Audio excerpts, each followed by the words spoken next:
Hey guys, so if you haven't seen my recent channel update, then you might be confused as to why this video says part 1 of 3. And that is basically because I have decided that breaking my video essays into the different chunks that I kind of already was breaking them up to. If you've seen my previous videos, I usually have a part 1, part 2, etc., depending on the size of the video. So, yeah, I was already doing that, and basically I've decided to start releasing those parts as their own separate videos. My main reason for doing this is because I think it will be much less overwhelming for me to focus on one part, get it released, and then just immediately start editing the next section and get that up about a week later. I also think that might be a bit more satisfying for you guys to have more continuous videos. Now that said, I do realize that the way that my videos have been written, where it's all one video, if I were to just take one part of each of those videos, they aren't very satisfying on their own. And that is why releasing them in this new format is going to influence the way that I write them. Starting with this video, I am writing each section of my video essays to be fairly satisfying videos on their own. They will obviously be shorter, but I think I'm finding the right balance of having each part be fairly self-contained while also doing a good job of leading into the next part. Now, as you may have deduced from the title, the topic that this 3-part series will be on is the whispers. And in this video, part 1, I will specifically be starting with what the explanation for the whispers is that we get in the season 6 episode, Everybody Loves Hugo. This is one of the few things where the show gives us a very explicit answer for what is going on with this particular mystery. But there is a lot about that answer, and more specifically how it is delivered, that I am skeptical of. So yeah, that's kind of where I wanted to start and kind of go into what strikes me as odd about that. And then part 2 will be basically explaining my interpretation of the whispers, which isn't quite the same as the one that is vocally told to us in the show. And then part 3 will be largely focused on addressing the many reasons that I personally do not find the generally accepted answer for what the whispers mean to be satisfying. Now, in this new format, I will just be doing this type of introduction in the first part. That's kind of why I just explained what the 3 parts are going to be. So when part 2 comes out about a week from now, then there won't be an introduction. It will just go straight into part 2. I will still put up the spoiler warning tag, and I may put up the Getting Lost title card. I haven't quite decided on that part yet. But yeah, after that, it will just go straight into part 2, and same thing with part 3. And for any other series of videos like this going forward, I will always do the introduction in this first video, but not in part 2, part 3, etc. Now that said, I will still be displaying the Patreon cave of candidates in each video, but in part 1, I will still do that in the intro, but in the following parts, I will just put it at the end of the video. With that said, I want to take this opportunity to once again thank all of my Patreon supporters. As I also stated in my recent update video, I have not been letting Patreon charge you guys for the months that I have not been producing videos. I have said in the past that that does not sit right with me to accept donations from you guys whenever I am not consistently giving you guys videos. So April 1st will be the first time that Patreon will charge the active patrons again. But I will be sending out a reminder message to each of my Patreon supporters within a couple weeks of April 1st, just to remind everyone of that, and in case anyone doesn't want to be a Patreon supporter anymore. Now, for anyone that might feel like contributing to the channel and becoming a Patreon donor and having your name added to the wall, you can sign up to become a donor for as little as $1 a month. 4 donations at the $1 level get you your own candidate name and number, or 1 donation of $4 also gives you that. And again, once your name has been added to the wall, it will continue to be displayed in every video going forward, even if you stop donating. As a reminder, the names that are crossed off, this is not meant to be a negative mark on anyone. I just wanted a way to positively distinguish the active patrons. And I thought that having some of the names crossed off would add to the reference that I was making to Jacob's Cave. So yeah, please nobody be offended if your name is crossed out or, gets crossed out in the future. It's just meant as a way to distinguish the current donors. Now, for everyone else, if you would like to support the channel in a way that doesn't cost you anything, then please do give this video a thumbs up if you like it. Please do leave a comment below if you have any feedback, questions, or criticisms or alternate perspectives. And if you haven't already, please do subscribe. And if you would like to be notified when more videos come out, don't forget to hit that bell icon. Apparently, YouTube doesn't notify you if you are subscribed but haven't hit that bell. I don't know why. With all that out of the way, let's get lost.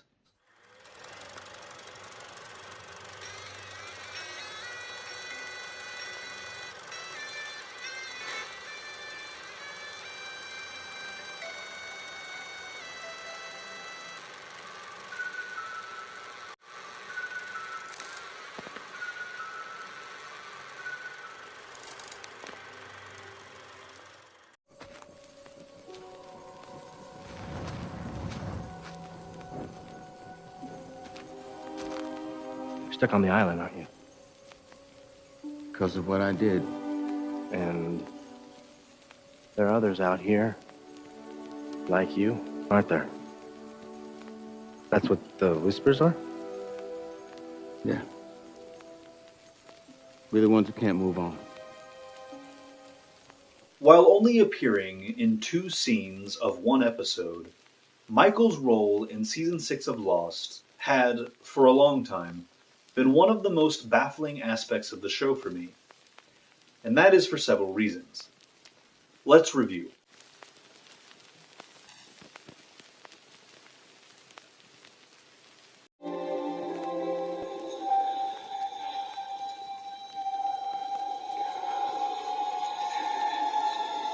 Hey!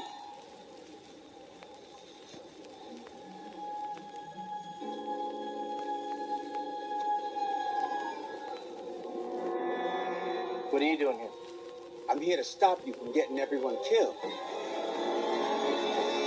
Michael suddenly appears at the start of the episode, angrily telling Hurley that the mission to blow up the Ajira plane will result in a lot of people dying. He goes on to claim these deaths will be Hurley's fault, because people are listening to him now. What matters is you going across that island to blow up that plane. People are going to die. A lot of people, it's going to be your fault. What? Because people are listening to you now, Hurley. Because of this, the rest of the episode shows us Hurley start to question, I mean, what if Richard's wrong?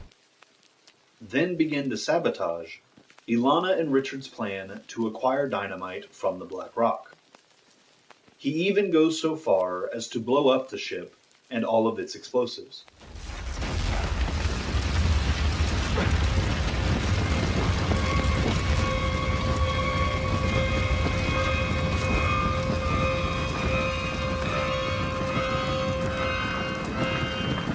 Why the hell did you do that?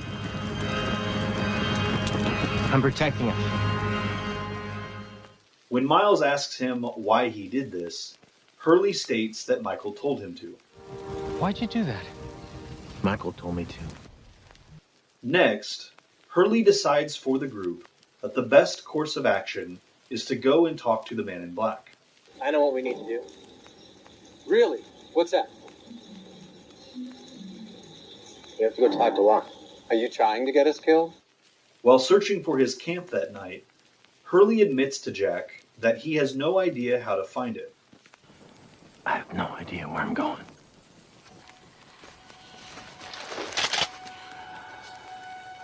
Immediately after confessing this, the whispers are heard and Michael appears, at which point he shows Hurley the way. Do you know where Locke is? Yeah. Thanks. Out of the many things that have long bothered me about this scene, here is the biggest one. Michael's apparent reason for appearing to Hurley in the first place was to prevent people from getting killed. Indeed, his ghostly state of existence seemed to afford him some sort of foreknowledge that made him certain that attempting to blow up that plane would get a lot of people killed. What matters is you're going to cross that island to blow up that plane. People are going to die. A lot of people, it's going to be your fault. And yet, without even the slightest hesitation or hint of concern, he helps Hurley lead the rest of the candidates right to the Man in Black, which we know for a fact does lead to several people getting killed.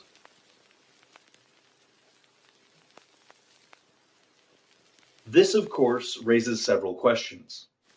For example, what compelled Michael to suddenly appear and discourage Ilana and Richard's plan of opposing the Man in Black? Furthermore, if his concern truly was for the lives that were in danger, why wasn't he similarly compelled to discourage Hurley from bringing the rest of the candidates to the Man in Black?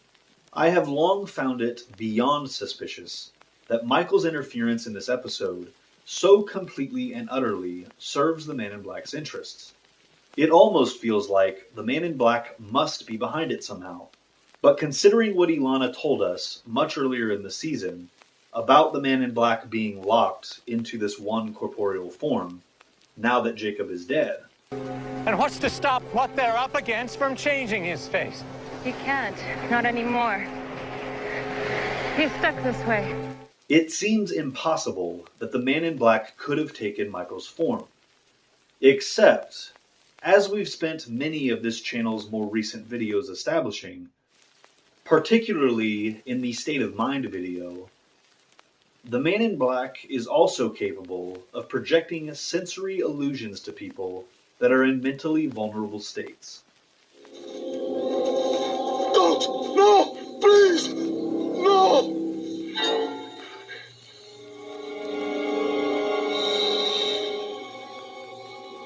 Confess.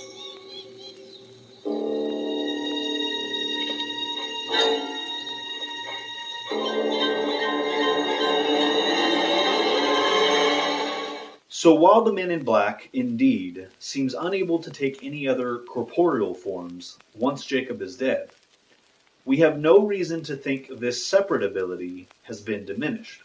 And when we start to look at Michael's scenes in this episode through this lens, other parts of said episode start to make much more sense as well. Such as the scene where Miles questions whether Hurley should so blindly trust these types of apparitions. Why'd you do that? Michael told me to. Who? Michael. He's one of the people who come back and yell at me after they die. He told me I had to stop everyone from blowing up the plane, so... no dynamite, no more blowing up. That happened a lot? Dead people yelling at you? Happens enough. And you just listen to whatever they say? As well as the Man in Black's seeming complacency in his first scene of the episode. Something I can do for you two? Is there something you can do?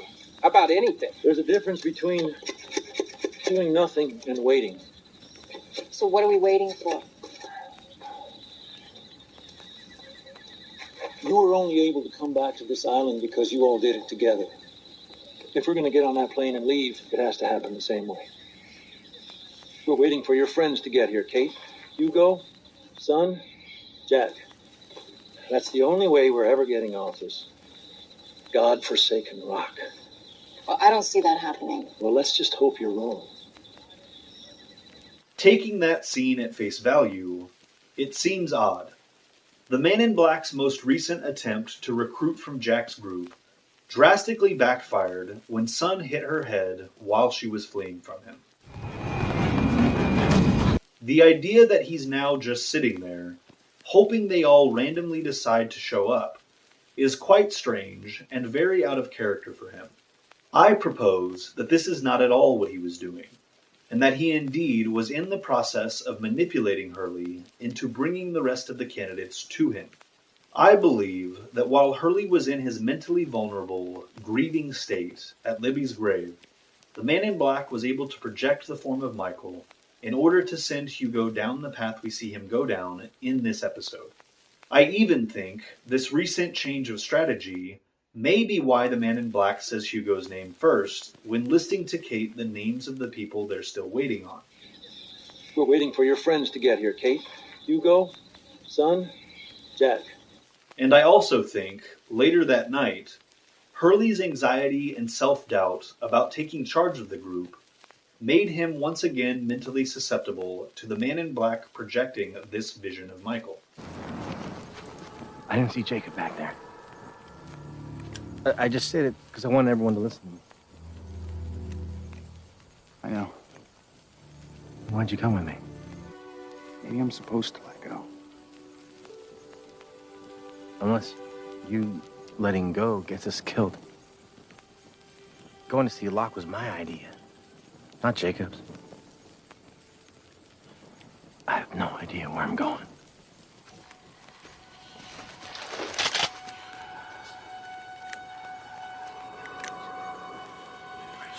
Wait. It's cool. I think I know what these things are. Oh, yeah. What the hell are they? Wait here. Michael!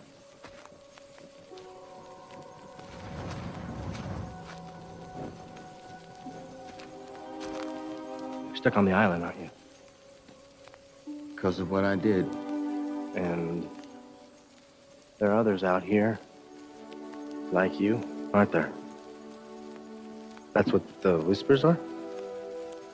Yeah. We're the ones who can't move on.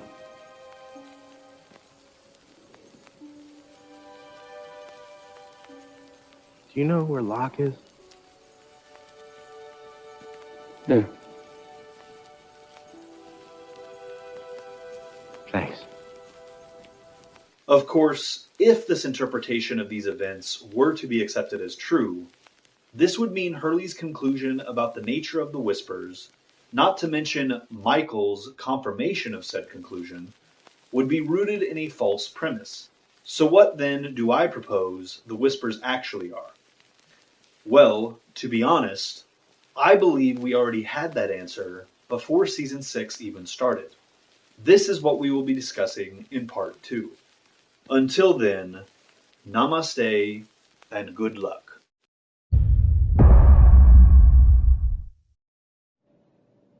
Oh, you're still here. Hopefully that means you enjoyed this video. If so, please consider sticking around and being a constant for this channel by clicking right up here to subscribe. And don't forget to hit the bell icon if you would like to be notified when more videos like this one arrive. In the meantime, feel free to check out previous content from this channel by clicking here or here. Oh no. Please subscribe.